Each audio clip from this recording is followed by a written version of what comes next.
Francisco Redondo Segura, La luz diamantina. Capítulo 5. El verdadero hombre. Cuerpo, alma, espíritu. Pasemos pues ahora a ocuparnos del hombre mismo, no de sus vehículos de conciencia, sino de la acción de la conciencia en ellos, no de los cuerpos, sino de la entidad que funciona en ellos, pues por hombre se quiere significar al individuo continuo que pasa de una vida a otra, que se manifiesta a través de cuerpos y los vuelve a dejar una y otra vez y que se desarrolla lentamente en el curso de las edades, que crece por la acumulación y asimilación de la experiencia y que existe en su plano superior.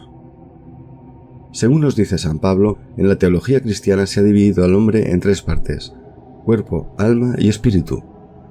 También los ocultistas adoptan esta división para su estudio. Aunque, como dijimos en el capítulo anterior, existen muchas formas distintas de dividir al hombre para su estudio. Mas aquí nos inclinaremos por el estudio del tercero, ya que es el mejor método para investigarlo esencialmente. En realidad, muy poca gente conoce la diferencia que existe entre el alma y el espíritu, ni conoce la naturaleza y el papel que estos dos principios representan, ni los mundos en los cuales trabajan. Todos ellos indicadores direccionales hacia una determinada dimensión mucho más amplia y veraz. El alma, el ego. El alma aparece siempre como un intermediario, como un enlace entre el mundo físico y el mundo del espíritu. El alma es el vehículo que transporta los elementos del cielo a la tierra y de la tierra al cielo. Todo pasa por el alma. Se podría decir que nuestra alma es un reflejo del espíritu en un plano inferior, el mental superior. Es como un reflector espiritual que refleja en un plano el esplendor del espíritu. Se dice también que el alma es un precioso espejo, ya que en él se puede vislumbrar la imagen más divina de nuestro verdadero ser, el espíritu.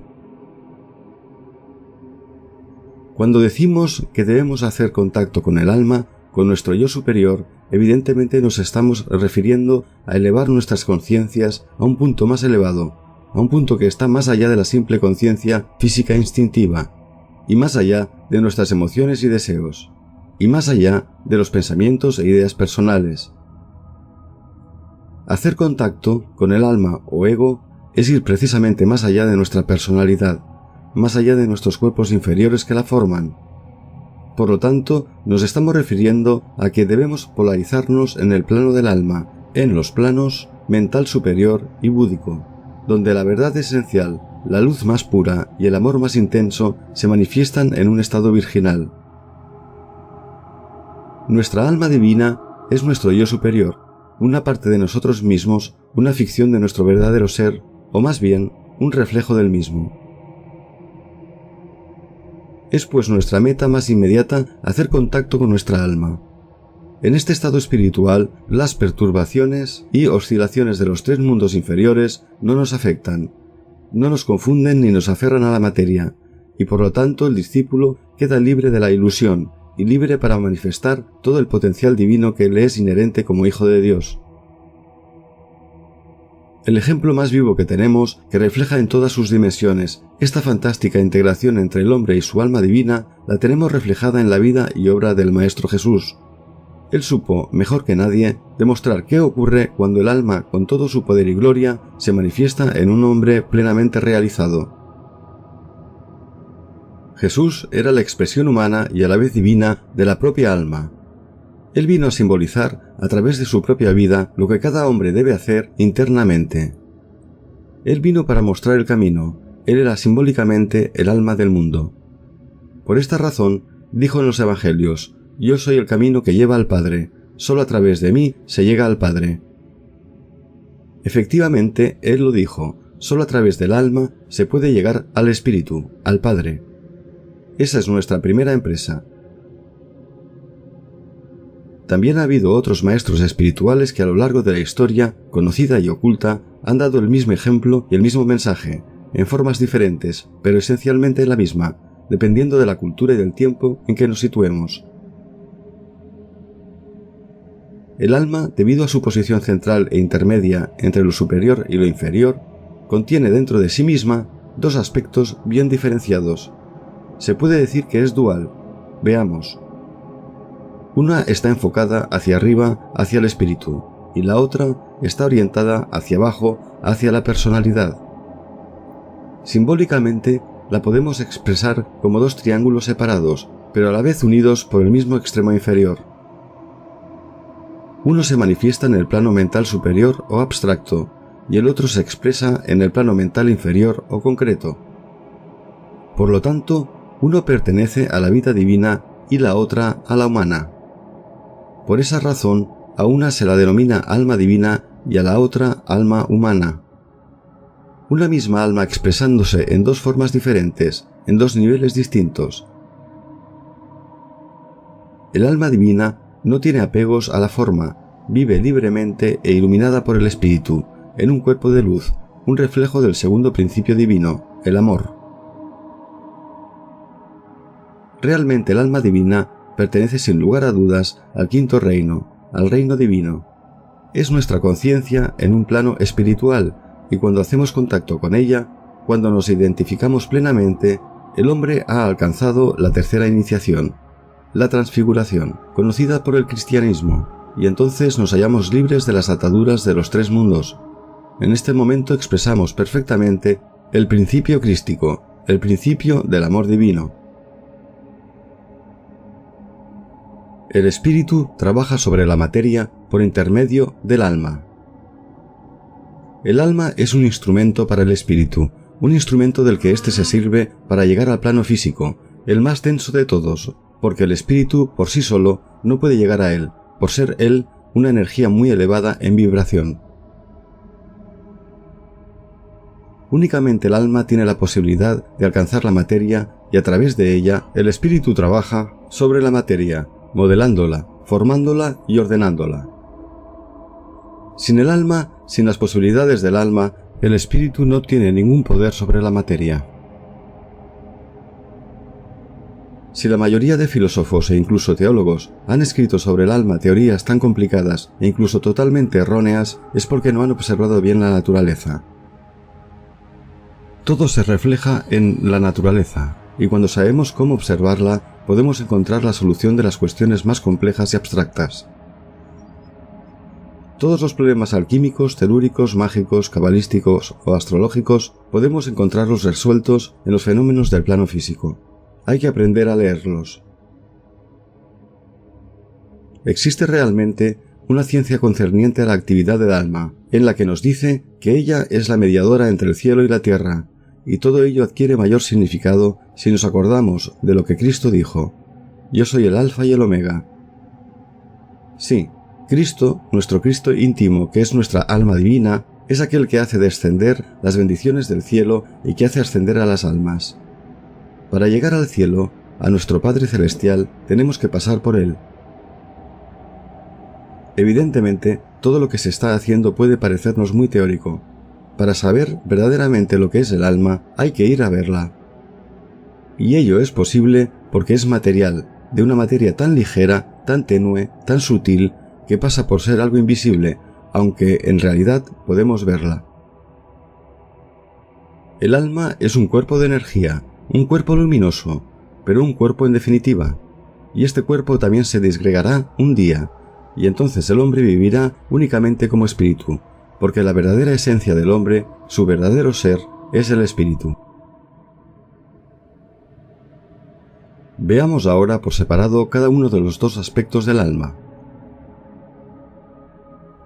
El alma humana. Es, como su nombre indica, de naturaleza humana, inferior. El hombre común, en sus momentos más lúcidos, actúa como alma humana, como una conciencia coherente, inteligente. Cuando el hombre no está influido por sus deseos o su egoísmo particular, cuando no expresa su naturaleza animal y por lo tanto permanece lúcido y polarizado en su nivel intelectual, es entonces cuando se manifiesta o expresa como alma humana. También llamada el alma individual, es el aspecto inferior del alma, lo que se ha denominado el pensador.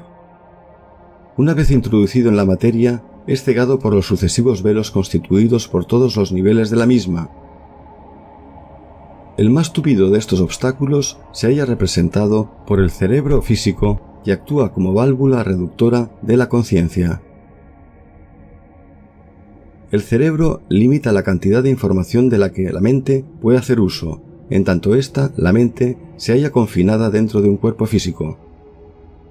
Esta es la razón por la cual se hace tanto hincapié en la purificación y la sublimación de la materia física, con el fin de que las impresiones y mensajes producidos por nuestra alma divina puedan ser recibidas perfectamente por el cerebro entrenado y desarrollado para tal efecto. El ser humano debe de ser capaz de responder a las vibraciones provenientes de planos superiores, con el fin de que despierte a su verdadera naturaleza espiritual. En los ejercicios espirituales de alineamiento utilizamos una técnica para alinear los tres cuerpos. Cuando los tres cuerpos, físico, astral y mental, están alineados y no molestan con sus vibraciones inferiores. En este estado de quietud interior es cuando el hombre puede actuar como alma humana, coherente, libre y controlador de los tres cuerpos.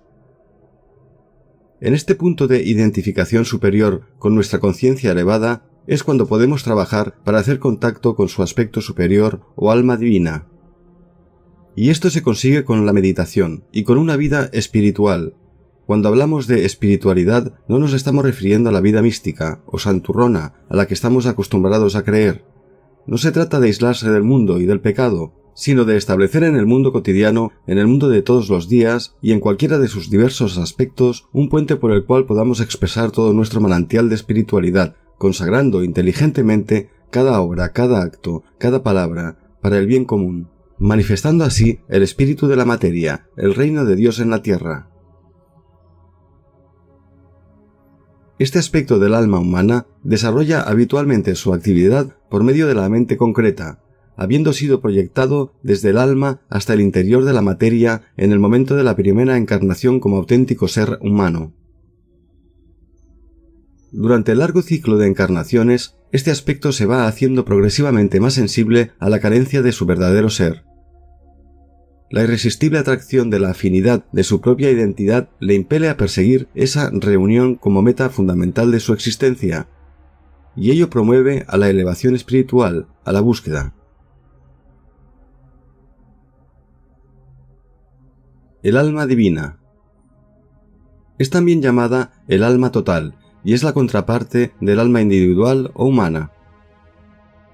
Ella, de alguna forma, participa con el resto de las almas humanas en los planos elevados, en la mística comunión de los santos de la que hablan las tradiciones cristianas. Nuestra alma divina es asistida y dirigida en su experiencia evolutiva por esas elevadas entidades que reciben esotéricamente el nombre de ángeles solares. Los ángeles solares son realmente los arquetipos para el alma total, el modelo y el molde al cual deben ajustarse en su desarrollo. Son asimismo denominados hijos de la mente, y se les considera bajo esta óptica como frutos del pensamiento de la mente universal, Ma'at. Ellos imprimen las tónicas vibratorias para la expresión de las cualidades de razón, amor y voluntad puras que habrán en su día de corresponder a la armonía del alma total plenamente desarrollada. Son señores del sacrificio y arquetipos de perfección humana. Reciben también el nombre de Dayanes de Fuego en la doctrina secreta. Ellos vinieron del corazón del sol, de ahí su nombre de ángeles solares, para ayudar en la evolución del hombre. Esto tuvo lugar en la raza lemúrica, ayudándonos a la individualización. Los ángeles solares pertenecen al quinto reino de la naturaleza, o superhumano, y están unidos a cada hombre hasta que éste llegue a la cuarta iniciación. Son, por tanto, ángeles que en perfecta comunión con el alma del hombre les ayuda hasta que el espíritu pueda hacerse cargo plenamente de su reflejo u hombre terrenal.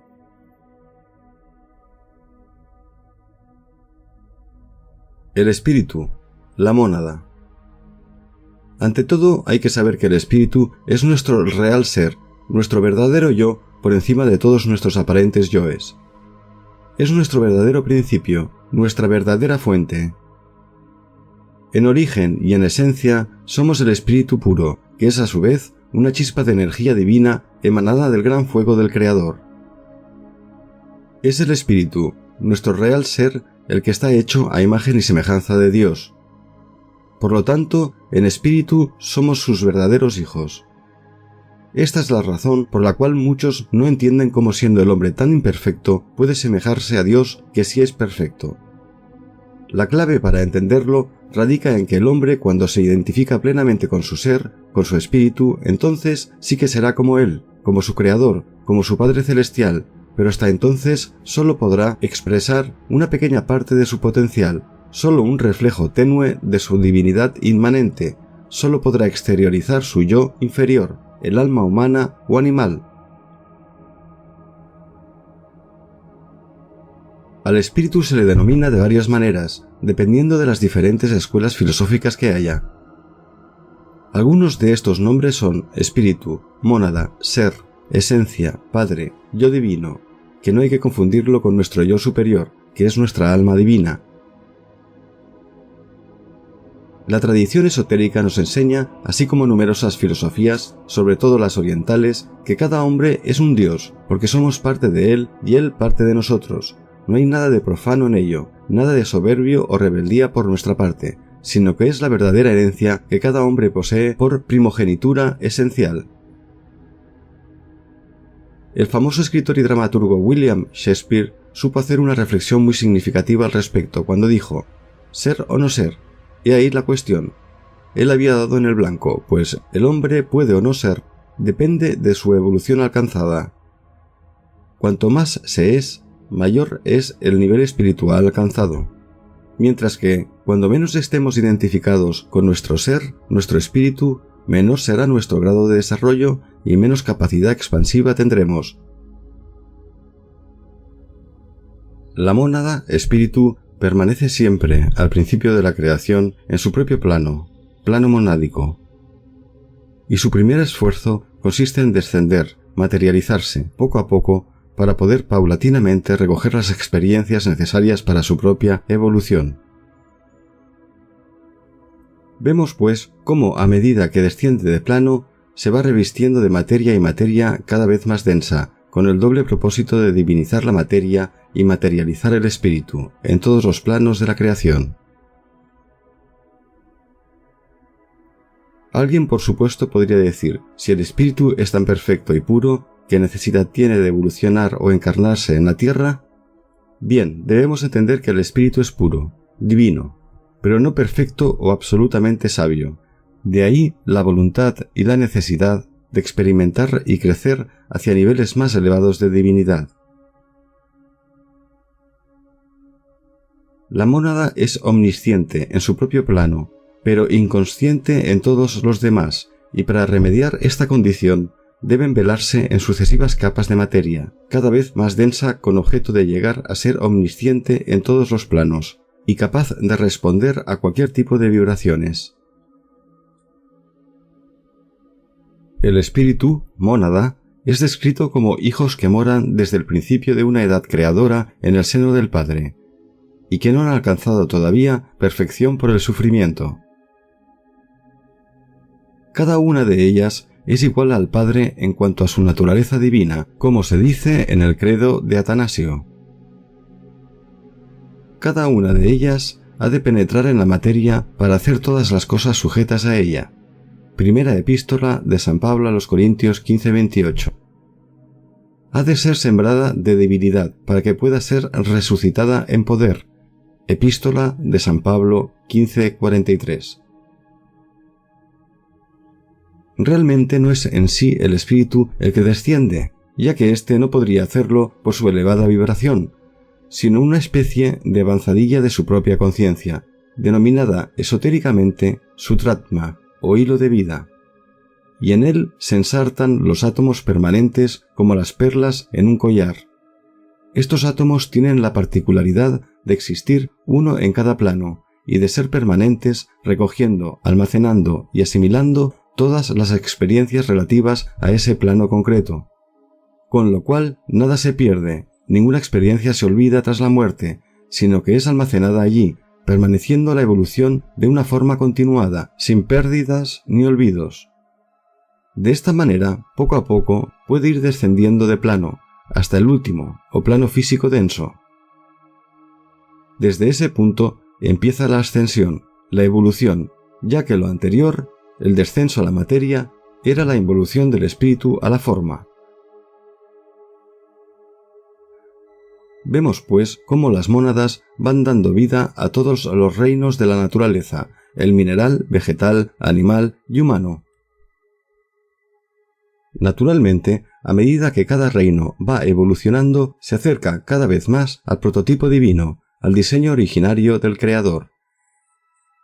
Y es en el ser humano, en el hombre, donde se produce la más grande metamorfosis de nuestro sistema solar, la individualización. ¿En qué consiste la individualización para que sea tan importante? Es el resultado de la entrada directa del espíritu en un cuerpo físico, a niveles superiores, que es lo que llamamos el hombre. De ahí su trascendental importancia, la individualización del animal y la formación de un cuerpo causal como vehículo del alma le permite el paso al cuarto reino de la naturaleza, el humano. Ahora utilizaremos las claves analógicas, pues allí están contenidas todas las respuestas, puesto que la misma estructura ha presidido toda la creación solo con pequeñas modificaciones en los diferentes niveles. Volvemos a encontrar por todas partes esta misma división en tres: forma, contenido y significado, o bien cuerpo, alma y espíritu. Tomad un huevo. Sí, un huevo nos lo explicará todo. Por eso el huevo es un símbolo tan importante en la tradición iniciática. Está hecho a imagen del universo. Abridlo. ¿Qué vemos? La yema, que contiene el germen de la vida. La clara, es decir, la albúmina. Y finalmente, la cáscara. La yema es el espíritu, la clara es el alma, la cáscara es el cuerpo.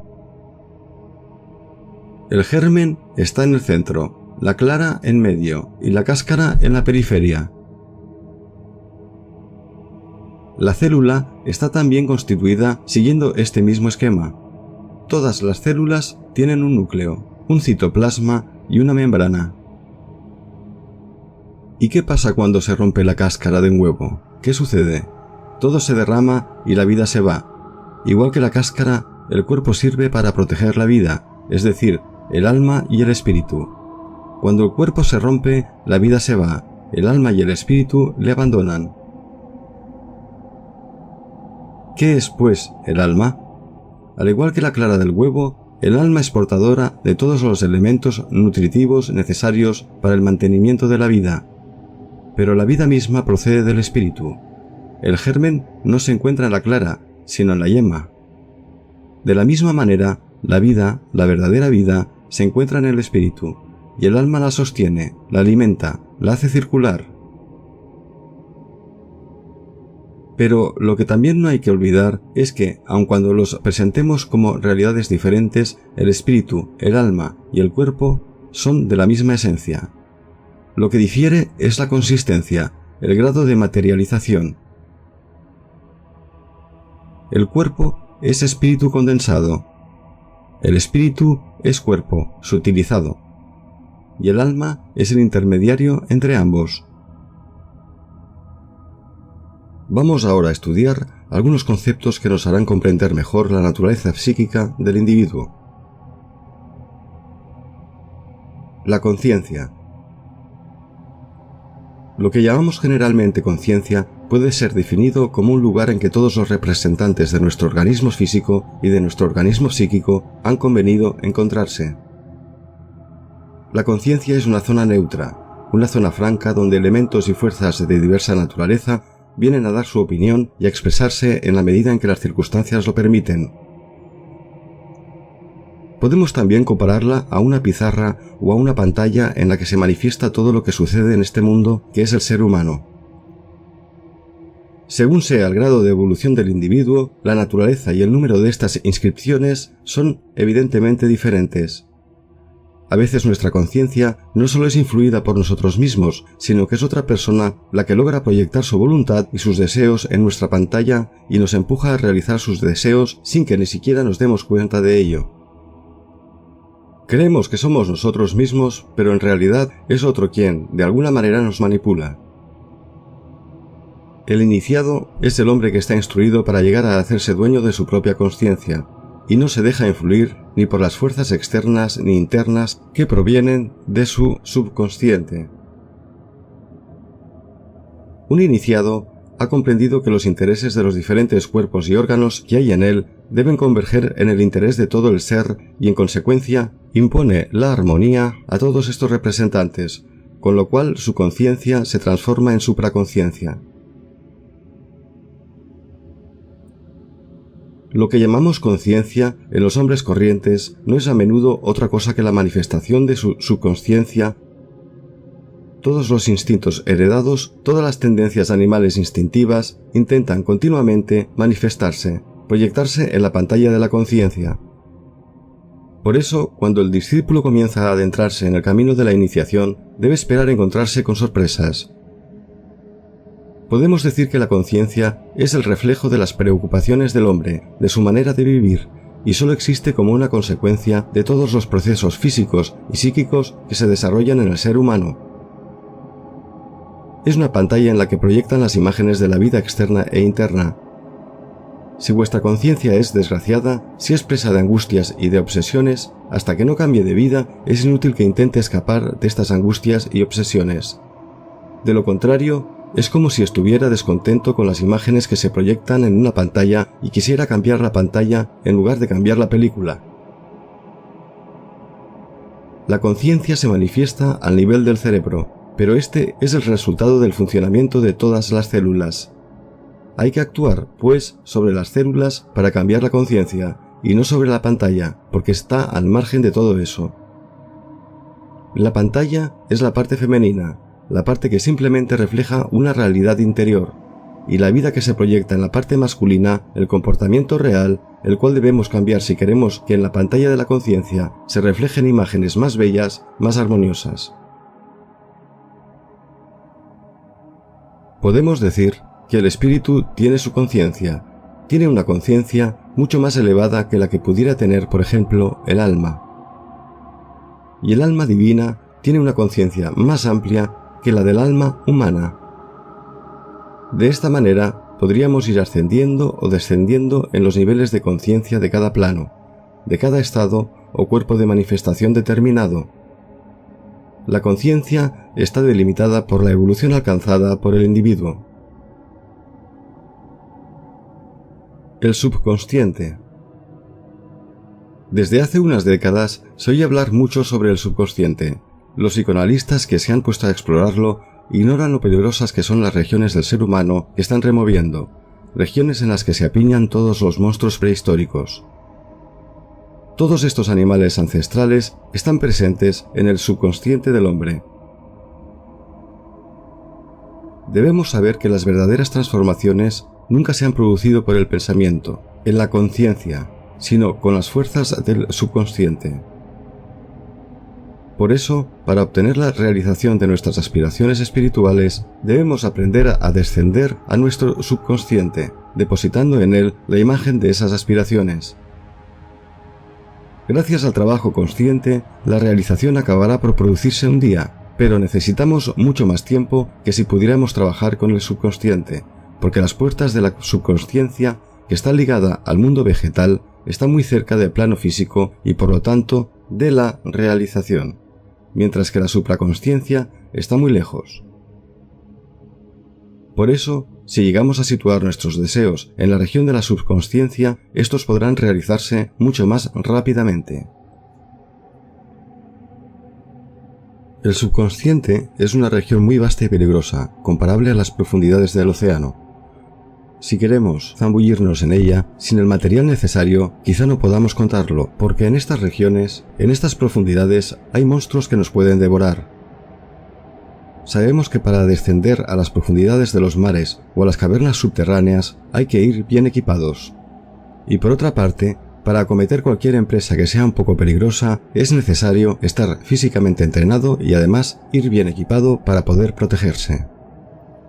Y sin embargo, cuando se trata de bajar a las profundidades de nuestra propia naturaleza, la gente se imagina que es fácil, que no hay peligro. Pues bien, ahí están precisamente los mayores peligros. Hay que estar equipados. No es tan fácil. Solo podréis encontrar este bagaje psíquico en las regiones que están situadas encima de la consciencia y de la consciencia en sí, en la supraconsciencia. Hay que ir allí antes de zambullirse en el subconsciente.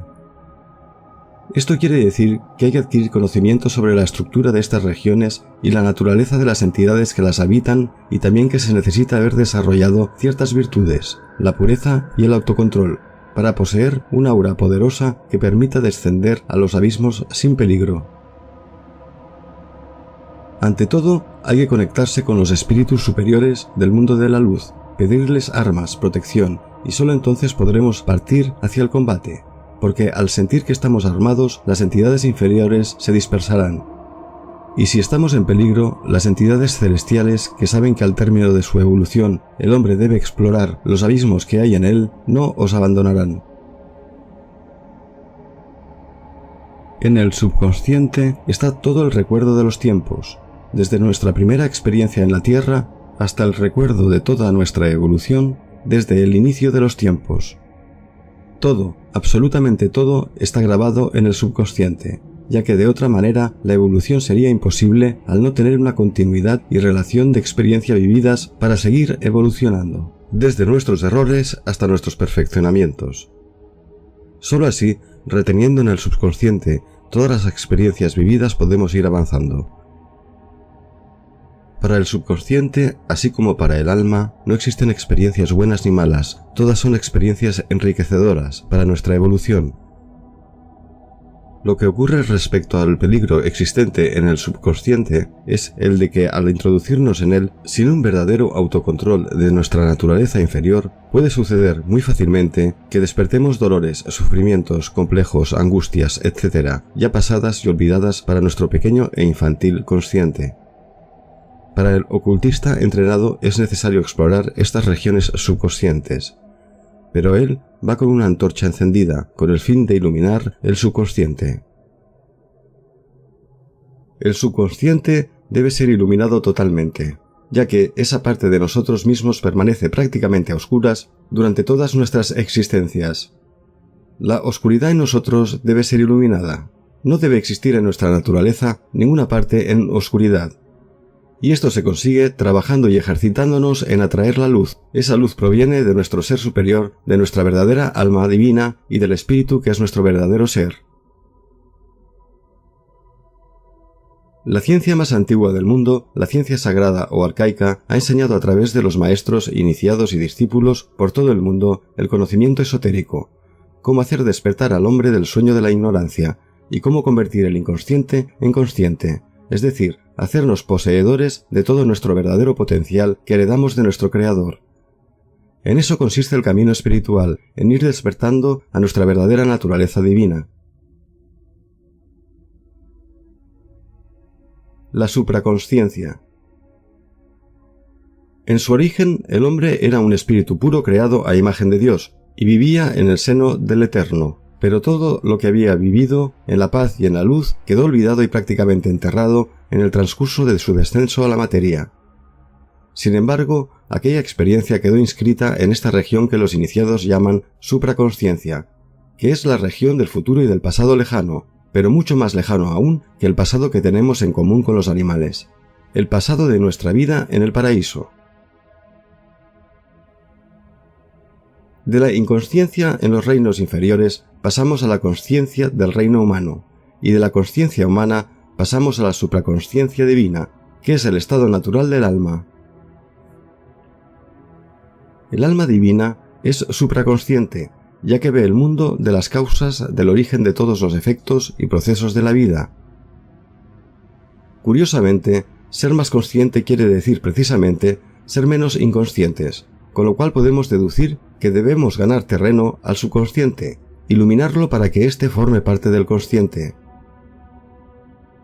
Una vez que nuestro pequeño consciente vaya recuperando la capacidad de utilizar esa parte del subconsciente que no podía controlar, es cuando empezamos realmente a ser supraconscientes, mucho más que conscientes.